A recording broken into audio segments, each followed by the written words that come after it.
Hello, one and all. It is I once again, Mr. Cinema Junkie, and I'm coming at you with the fourth part of the It Came from Redbox series. This one is not a horror movie. It's a more of a sci-fi action, I guess. And my disclaimer is that I have said I do love all genres of movies. So you will get a couple of non-horror titles thrown your way once in a great while. I was really looking forward to this one when I saw the trailers for it. One of my guilty pleasures is natural disaster movies.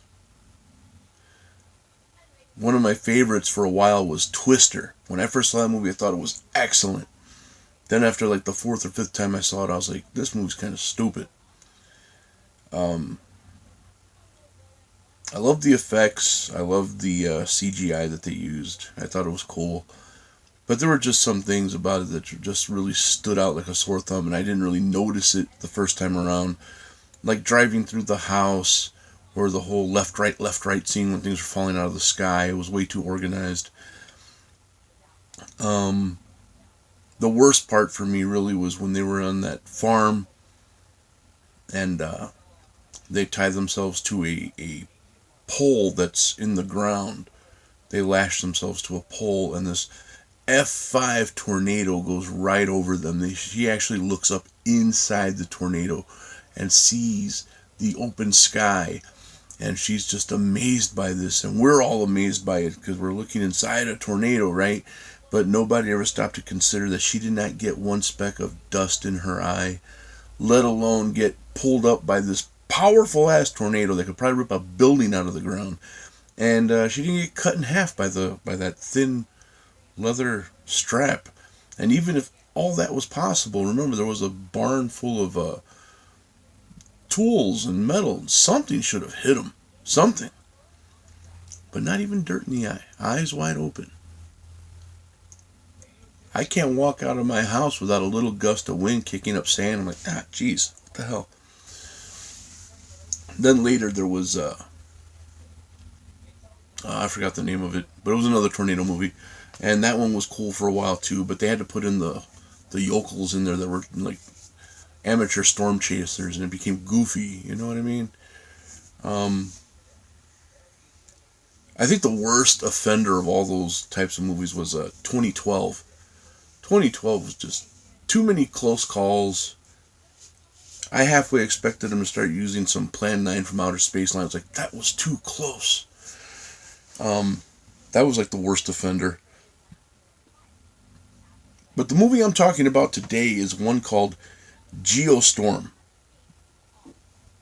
It stars Gerard Butler, who I like in the movies I've seen him in. He really, I think he brings something to the screen. Like Olympus Has Fallen and London Has Fallen. Those were both good movies. I believe it was, what was it called? Machine Gun Preacher. And he brings a lot of that to this movie too. So that's like the one big shining part about this flick. GEOSTORM is basically about the Earth's weather has gone haywire. So they developed a satellite called Dutch Boy, based on the story of the Dutch boy who stuck his finger in the dam and stopped the place from flooding. They dubbed it Dutch Boy. And it can control the weather. You got some flooding going on somewhere. It's wiping out like streets and roads. Well, it goes into effect. It showers the sky with pellets that stops the storm. Mass freezing somewhere that has something that changes the weather there. But what happens is somebody gets into the satellite and they weaponize it.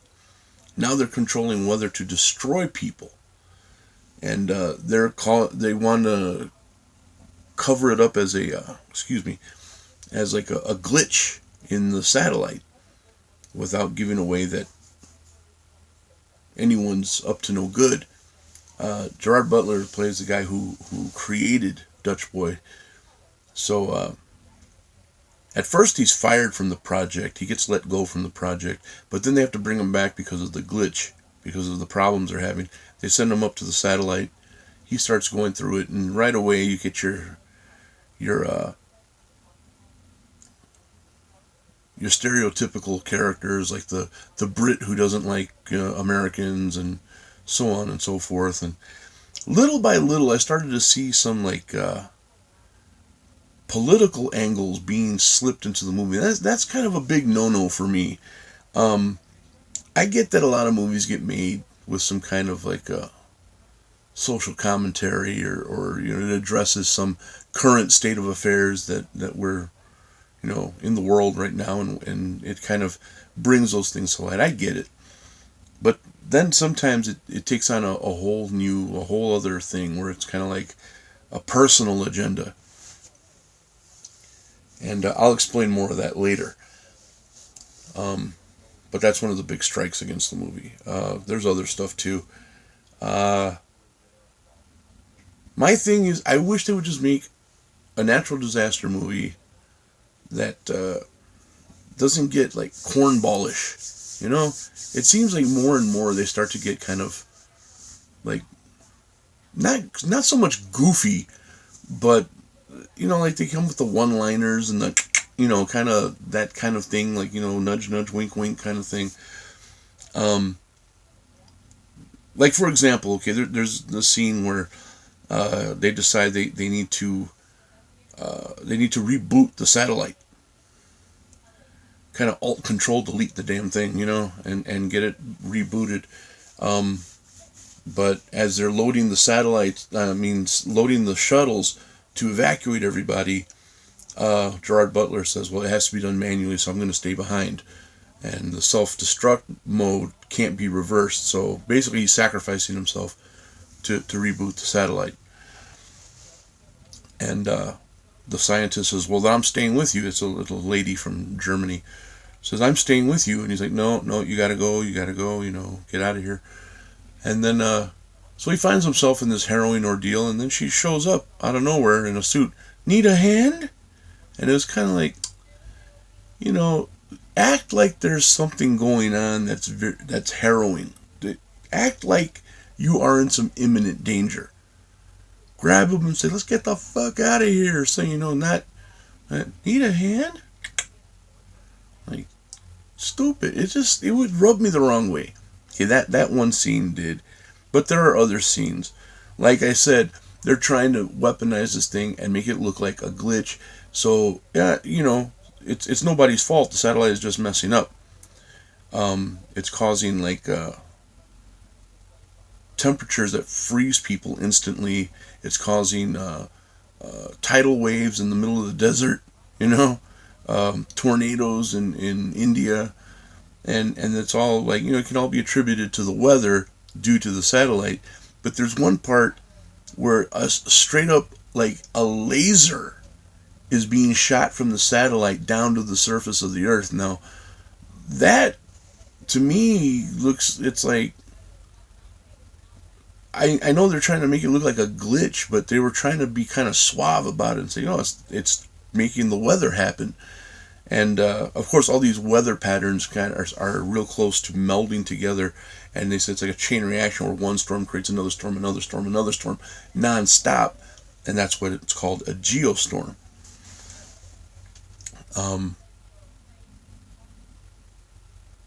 That's what they're trying to prevent. They're trying to cut all that out. But there's like this big laser being shot down into the ground and tearing up stuff, and it doesn't even look like it's causing like any kind of a weather pattern. It's just straight up destroying that section of the earth with like superheated laser beam of some sort coming from the satellite right to the ground. And that looks a little on purpose. It doesn't look so suave anymore. There were just some like just some parts where I was just kind of like rolling my eyes like, okay, man, you try to suspend disbelief for movies like this. Of course, I know it's a movie. We all know that. It's special effects. It's you gotta kind of, like I said, suspend disbelief. You gotta say, okay, that could happen. Because, if we thought the movie's supposed to report exact, actual fact, these movies would not exist. You know what I mean? We just see the planning stages of everything. We never see anything come to fruition. So you got to kind of say, oh yeah, that's possible, I guess. or if not possible, say, oh, that's an interesting thought. You know, I'm glad somebody brought it to light. It's enjoyable, it's entertaining, but it can be smoked out so easily, just by some bad lines and some bad moves on the parts of the actors and in the storyline. Now about that political agenda, there's a part where they catch up to the guy who's responsible. Won't say who it is, but they asked him, like, why'd you do it? You know, and he tells them, oh, I'm by tomorrow all of America's enemies will be dead, and we'll be on top. He says, I'm rolling the calendar back to 1945, when America was like the best, or something to that effect, which sounds a lot like I'm gonna make America great again. When I saw that, I was like, seriously? Now the thing is that I saw the ads for GEOSTORM, but I don't remember exactly when it was made. Don't know if it was during the presidency of Donald Trump or before the presidency of Donald Trump. But the rantings and ravings that this guy was doing sounded like the way a Trump critic would interpret what he was saying. And then there's a part where a rescue takes place, and I'm trying to say this as loosely as possible. A rescue takes place, and the guy on the ship performing the rescue is let me say that they bring people from all over the world to get onto this satellite. So there's people from everywhere, and they wear the patch of their country on their shoulder. Well, this guy happens to be from Mexico. And when they see him, they're like, hey, all right, thanks, man. And he goes, think a Mexican.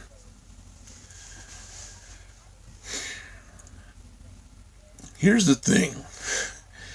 If the message they were trying to put across was the whole immigration thing, remember, if he was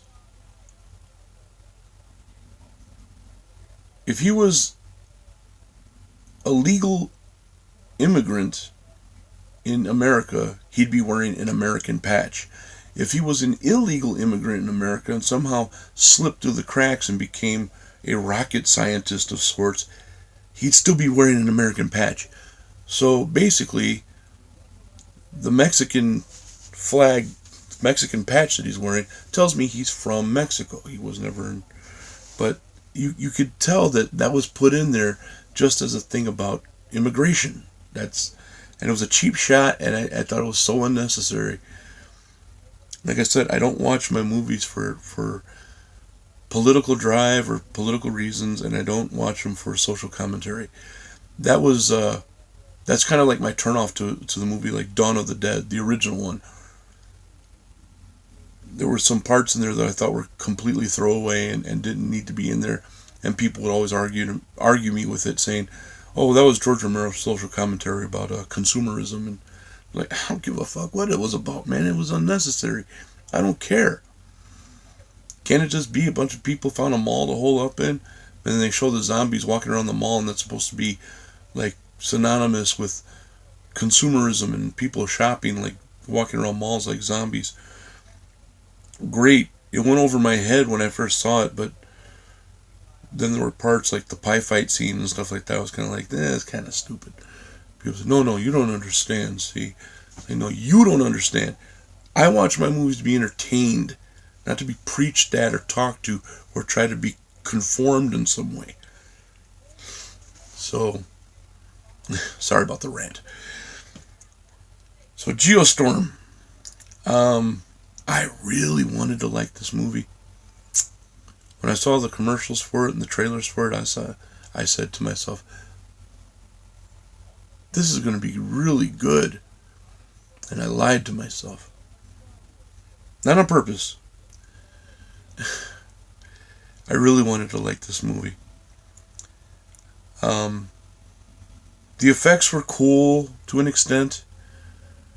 Um, I was gonna say like the ending and how the ending to me would have been better, but it's kind of a fast and steady rule of mine.